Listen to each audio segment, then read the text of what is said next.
रात के अंधेरे में जब सब कुछ चुप हो जाता है तो एक पुरानी कहानी निकलती है। ये कहानी है एक पुरानी हवेली की। जी हाँ दोस्तों, एक छोटे से गांव में जहाँ ज़्यादा लोग नहीं रहते थे और वहाँ एक पुरानी हवेली थी।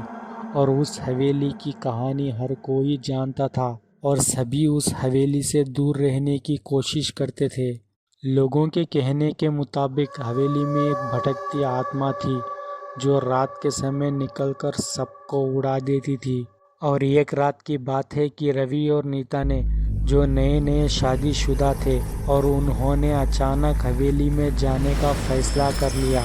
और उन दोनों को हवेली का राज जानने की कुछ ज़्यादा ही इच्छा थी।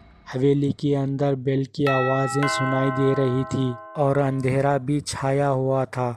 रवि और नीता ने अपनी मोबाइल की फ्लैशलाइट चालू की और अंदर के कमरों का चक्कर लगाने लगे। जैसे ही वो एक पुराने कमरे में एंटर किए, उनकी फ्लैशलाइट पुरानी पेंटिंग पर पड़ती है और वो पेंटिंग में एक औरत का चेहरा होता है जो बड़ा ही डरावना होता है। रवि ने पेंटिंग को देखा और कहा, शायद यही आत्मा है। नीता कुछ ज़्यादा ही डरी हुई थी और रवि से कहा कि हमें अब यहाँ से चले जाना चाहिए। उन्होंने हवेली के एक कोने में कुछ अजीब सी आवाज़ें सुनी और रवि ने सोचा कि शायद ये हवेली के पुराने दरवाजे की आवाज़ है और उन्होंने इग्नोर कर दिया।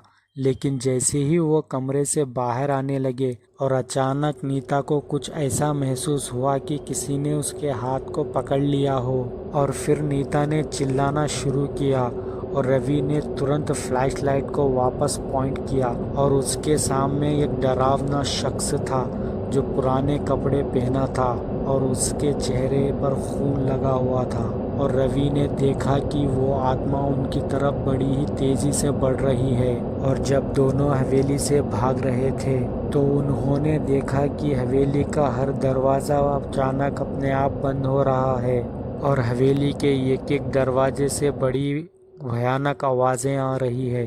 और फिर रवि और नीता ने बिना पीछे देखे हवेली को छोड़ दिया और बाहर निकल आए।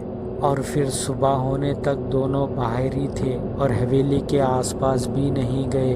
उन्होंने फैसला किया कि हवेली को वैसे ही छोड़ देंगे जैसे वो पहले थी और कभी उसकी तरफ नहीं देखेंगे। उस दिन के बाद हवेली को एक अलग ही डरावनी सूरत मिली और लोगों ने उसको बिल्कुल छोड़ दिया।